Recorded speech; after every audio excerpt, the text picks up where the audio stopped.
Hello everyone, welcome to the video lecture series of Mathematics 4. The subject code is KAS302/KAS402 and here we are in lecture number 5A of unit number 5. So in the last lecture हम लोगों ने बात की थी F test की, जो कि use होता है to find out the difference between variance of two population. जी हाँ, अगर दो सैंपल्स दो अलग अलग पॉपुलेशन से आए हैं तो वो दोनों सैंपल सेम है, दैट मींस दोनों पॉपुलेशन सेम है। इस चीज को चेक करने के लिए हमने बेसिकली एफ टेस्ट का यूज किया था। नाउ इन दिस लेक्चर हम एक नेक्स्ट टेस्ट की बात करने वाले हैं, that is called chi square test. जी हाँ, what is chi square test? तो क्वांटिटी काई स्क्वायर रिप्रेजेंट की जाती है, that is the chi square, right? This is a Greek letter. तो आप जानेंगे काई स्क्वायर क्या है, कैसे कैलकुलेट करते हैं। And also this test is basically used in two types of application, जहां पे इस लेक्चर के अंदर हम लोग बात करने वाले हैं chi square test as a goodness of fit. तो क्या है इसका मतलब? यहाँ पे आपको टर्म समझ में आएगी, एक्सपेरिमेंटल फ्रीक्वेंसी क्या होती है, थ्योरेटिकल फ्रीक्वेंसी क्या होती है, और इन दोनों फ्रीक्वेंसी के बेस पे किस तरह से हम लोग काई स्क्वायर को कैलकुलेट करते हैं। तो जानने के लिए अपना लेक्चर स्टार्ट करते हैं on chi square test as a goodness of fit. So chi square test, अब यहाँ पे स्ट्रेट फॉरवर्ड लाइन लिखिए। काई स्क्वायर टेस्ट, हर एक टेस्ट का मैंने पहले ही बताया है कि टी टेस्ट है या एफ टेस्ट है, और अब काई स्क्वायर टेस्ट है। सबका बेसिक फिजिकल मीनिंग याद होना चाहिए, किस सिचुएशन में हमें कौन सा टेस्ट अप्लाई करना है। तो अगर मैं यहाँ पे काई स्क्वायर की बात करूं तो quantity chi square describe the magnitude of discrepancy between theory and observation. जी हाँ, जो हमारा एक्सपेक्टेशन है, थ्योरी है, और जो एक्चुअल एक्सपेरिमेंटल रिजल्ट्स हैं, उनके बीच में जो डिफरेंस आता है that is represented by the term काई स्क्वायर, राइट? जैसे थ्योरी कहती है, अगर मैं पढ़ा रहा हूं, मेरी क्लास में स्टूडेंट्स हैं, सपोज मैंने बोला कि 70 to 80 के बीच में, या 80 to 90 के बीच में, 90 to 100 के बीच में, suppose there will be 5 student over here, 10 student over here and 20 student over here. This is my theory, my expectation, right? But जब एक्चुअल परफॉर्मेंस हुई, एक्चुअल उनका एग्जाम हुआ, तो उसके बाद मुझे देखने को मिला यहाँ 5 नहीं मिला, यहाँ पे 10 मिला, यहाँ पे 10 की जगह 20 आया, और यहाँ पे 20 की जगह कितना आ गया? सपोज यहाँ पे 5 आ गया, right? So this is called basically experimental और ऑब्जर्व्ड रिजल्ट। तो यहाँ पर जो डिफरेंस बना थ्योरी के बीच में और एक्चुअल एक्सपेरिमेंटल वैल्यूज के बीच में, उसी डिफरेंस को कैलकुलेट करने के लिए यूज होता है chi square test, the quantity chi square, right? So यहाँ पे स्ट्रेट फॉरवर्ड लिखा है, if OI that is I is equal to 1 2 3 dot dot dot n is a set of observed means experimental frequencies, and EI stands for I is 1 2 3 dot dot dot dot n, where E stands for expected or theoretical। यहाँ पे confuse मत हो जाएगा, E for experimental नहीं है, E for expected यानी theoretical frequency है कि हमने क्या सोचा था, what we are expecting, and what the actual result is, these are called OI। So यहाँ पे अगर OI और EI दो frequencies represent कर रहे हैं, then the chi square is calculated as summation I is equal to 1 to n OI minus EI whole square divided by EI। This is the formula for calculation of chi square, right? तो सबसे पहले यहाँ पे वही है, सबसे पहली चीज, अगर मैं फिर से बेसिक टेस्ट की बात करूं तो टेस्टिस में हम लोग क्या स्टेप लेते हैं? सबसे पहली चीज, what is H naught, that is called null hypothesis. तो what is null hypothesis in this test? Null hypothesis हमेशा लेंगे that is there is no difference between theory and observation, यानी कि यहाँ पे कोई डिफरेंस नहीं है, जैसा थ्योरी प्रेडिक्ट कर रही है वैसे ही रिजल्ट्स आने वाले हैं, right? There is no difference. Then उसके बाद हम काई स्क्वायर कैलकुलेट करेंगे बाय यूजिंग दिस फॉर्मूला। उसके बाद एक काई स्क्वायर आएगा टेबुलेटेड वैल्यू, जो कि कहां से आती है? जो कि टेबल से आती है, at degree of freedom. So here the degree of freedom is n-1, right? And then उसके बाद सेम थिंग, अगर काई स्क्वायर कैलकुलेटेड लेस है काई स्क्वायर टेबुलेटेड से, then the H naught is accepted, otherwise H naught is rejected, right? तो वही same 4 step है, बस क्या चीज चेंज हो गई? हमारा काई स्क्वायर का फॉर्मूला और किस सिचुएशन में हमें काई स्क्वायर को अप्लाई करना है, राइट? सो क्वेश्चन देखते हैं। So here's the problem number 1, जिसमें मैंने लिखा है chi square test as a goodness of fit, right? अब गुडनेस ऑफ फिट क्यों कह रहा हूं वो मैं क्वेश्चन को समझाने के बाद अभी आपको बताऊंगा। तो पहले क्वेश्चन पढ़ते हैं। In an experiment on pre breeding the following frequencies of seed are obtain, right? Round and yellow type की कैटेगरी में हमें 315 सीड्स मिले हैं, रिंकल एंड येलो कैटेगरी में हमें 101 है, round and green 108, wrinkle and green 32, in total they are 556 seeds, right? So यानी कि एक फैक्ट्री है जिसमें कि जो एक्चुअल प्रोडक्शन हुआ, actual these are the 4 types of category. तो अगर मैं यहाँ पे इन्हें लिख लूं category type A, B, C and D, right? So we got 4 types of category, and in this category I got 315 seeds, I got 101 seeds, I got 108 seeds and 32 seeds. In total 556, right? But theory predicts that the frequency should be in proportion 9^3^3^1. Theory कहती है कि ये जो A category का seeds आना चाहिए था, ये आना चाहिए था 9/16 ऑफ टोटल, गॉट इट। यानी ए टाइप की कैटेगरी कितनी आनी चाहिए थी 9/16, क्योंकि रेशियो क्या है इसका 9, टोटल रेशियो कितना है 9 + 3 + 3 + 1 that is 16। So 9/16 multiply by total 556। वहीं पे बी कैटेगरी के कितने सीट चाहिए, बी कैटेगरी के सीट चाहिए थे 3/16 इंटू 556। सी कैटेगरी कितना चाहिए था, अगेन 3/16 इंटू 556। और डी कैटेगरी कितना चाहिए 1/16 इंटू 556। Got it. सो यानी कि आपको क्वेश्चन में दो टाइप की कैलकुलेशन मिलने वाली है, दो टाइप की फ्रीक्वेंसीज मिलने वाली है। हमें पहचान करना है कौन सी फ्रीक्वेंसी ऑब्जर्व फ्रीक्वेंसी है, कौन सी थियोरेटिकल फ्रीक्वेंसी है। तो अब अगर आप इस क्वेश्चन में देखेंगे तो after experiment performance this is the value what I am getting. तो these frequencies are called what? These are called experimental or observed frequencies. And the second thing जो हमें मिला है that is theory predict. तो this is a proportion जो theory कहती है कि ये A type category इतना होना चाहिए, B type इतना होना चाहिए। तो these are what? These are expected frequency. Right, these are expected यानी थियोरेटिकल फ्रीक्वेंसी। तो अगर मैं इन क्वेश्चंस में बात करूं तो मोस्ट ऑफ द टाइम आपको ऑलमोस्ट केसेस में जो गिवन मिलेगी क्वेश्चन के अंदर वो मिलेगा observe frequency. We have to compute this expected frequency, right. So यहाँ सिंपल सी आपको एक टेबल बनानी है जो मैंने आपको यहाँ पे दिखाया है। अब यही चीज आप टेबल में कैलकुलेट कर लीजिए। So this kind of table you will write, right. Theoretical frequency, observe frequency में पता है that is what is 3 OI, O1, O2, O3 and O4। Now we will calculate the E1, E2, E3 and E4, right? 9/16 into 556, 3/16 into 556, 3/16 into 556 and 1/16 into 556। तो ये आ गई हमारे पास expected frequency.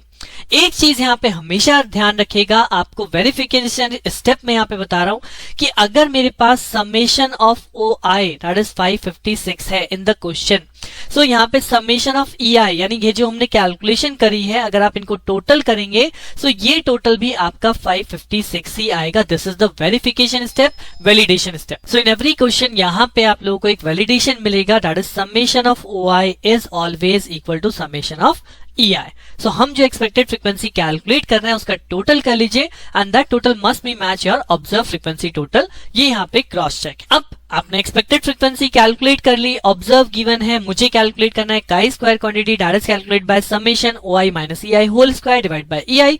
तो अब मैं यहाँ पे एक कॉलम यहीं पे कैलकुलेट कर लीजिए, दिस इज O1 यानी कि OI माइनस EI यानी 315 माइनस 312.75 डिवाइडेड बाय इसका होल स्क्वायर करेंगे and then divided by EI। तो डिवाइडेड बाय EI यानी 312 डिवाइड 0.75। सो हर एक वैल्यू के लिए ये कैलकुलेशन कीजिए और जैसे ही आप ये कैलकुलेशन करेंगे फाइंड आउट द समेशन, यही जो वैल्यू आएगी this value is called our chi square calculated value, right. So एक फ्रीक्वेंसी क्वेश्चन में गिवन है दैट इज ऑब्जर्व फ्रीक्वेंसी, एक हमने एक्सपेक्टेड कैलकुलेट करी, simple calculation of OI minus EI whole square divide by EI जिसका summation हमें दे देता है काई स्क्वायर। और इस टेबल से पहले H0 लिखना मत भूलिएगा कि H0 represent what, there is no difference between theory and experiment, कि थ्योरेटिकल फ्रीक्वेंसी और एक्सपेरिमेंटल फ्रीक्वेंसी ऑब्जर्व फ्रीक्वेंसी में कोई डिफरेंस नहीं है, right.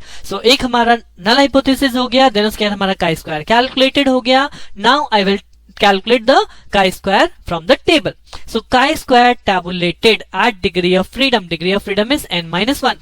Now what is n over here? कितनी values हमें given है 1, 2, 3, 4।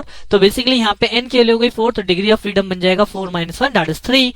So same thing कि degree of freedom 3 और 3 पे सामने हम कौन से बाय डिफॉल्ट लेवल को लेते हैं 0.05 वाले को यानी 5% सिग्निफिकेंस लेवल को लेते हैं। तो ये क्वांटिटी आपकी बनेगी 7.815। तो this is the value tabulated 7.815, right? So now what is the calculated value? This is 0.47. What is the tabulated value? 7.815. तो रिजल्ट क्या बन रहा है? chi square tabulated is less than chi square tabulated. Hence H0 is accepted. That means theory और observation यानी theory और experimental value में कोई difference नहीं है।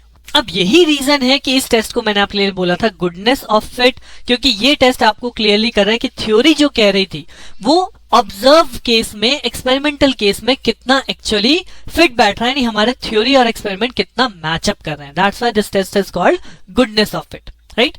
सो this is straightforward example. एक और क्वेश्चन मैंने यहाँ पे आपके लिए रखा है। This is the second example based on this.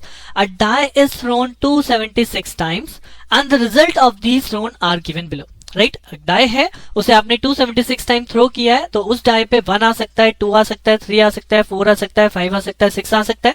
तो ये नंबर कितनी बार अपीयर हुए हैं आउट ऑफ 276, ये फ्रीक्वेंसी हमें यहाँ पे गिवन है। तो ये फ्रीक्वेंसी कौन सी हो गई? जी हाँ, ये फ्रीक्वेंसी हो गई ऑब्जर्व फ्रीक्वेंसी OI, यानी कि दिस टाइम अब मेरे पास यहाँ पे n की वैल्यू कितनी हो जाएगी, n की वैल्यू हो जाएगी 6 because this time they are number of cases 6, right. So यहाँ पे O1 की वैल्यू है, O2 की वैल्यू है, O3 की वैल्यू है, O4 की वैल्यू है, O5 की वैल्यू है, O6 की वैल्यू है and this is the values that is 40, 32, 29, 59, 57 and 59.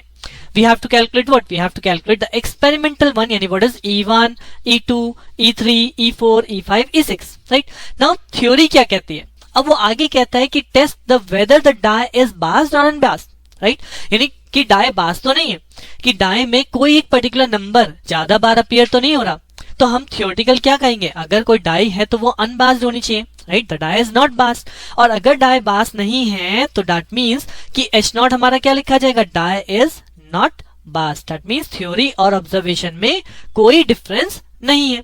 अब डाई इज नॉट बास्ड का मतलब कि हमारी एक्सपेक्टेड फ्रीक्वेंसी क्या होनी चाहिए, एक्सपेक्टेड वैल्यू क्या होनी चाहिए, कि जितने हमारे आउटकम्स हैं उन सभी के आने की प्रोबेबिलिटी क्या होती है, सेम, यानी कि 276 डिवाइड बाय 6, तो ये हो जाएगा हमारा 46, क्योंकि 6 4 जा 24, रिमाइंडर बचा 3, तो 36, 6 6 जा 36, so that is 46। यानी कि डाई के अंदर हर एक नंबर की एक्सपेक्टेड फ्रीक्वेंसी क्या होगी, 46, 46, 46, 46, 46 and 46। So now I will get observed frequency, I have expected frequency, then I can calculate the value of chi-square by completing the table कि हमारे पास OI आ चुका, हमारे पास EI आ चुका। अब कैलकुलेट कर लीजिए OI minus EI whole square divided by EI term. तो यहाँ पे कैलकुलेशन कीजिएगा 40 माइनस 46, तो यहाँ बचा 6 6 6 6 का स्क्वायर 36, 36 डिवाइड बाय 46, ऐसी 196 divide by 46, 289 divide by 46 divide by 46। अब यहाँ पे क्योंकि डिवाइड बाय 46 सब में कॉमन है, तो इसलिए मैंने यहाँ पे हर एक में वैल्यू को डिवाइड नहीं किया, लास्ट में केवल इसका जो समेशन आएगा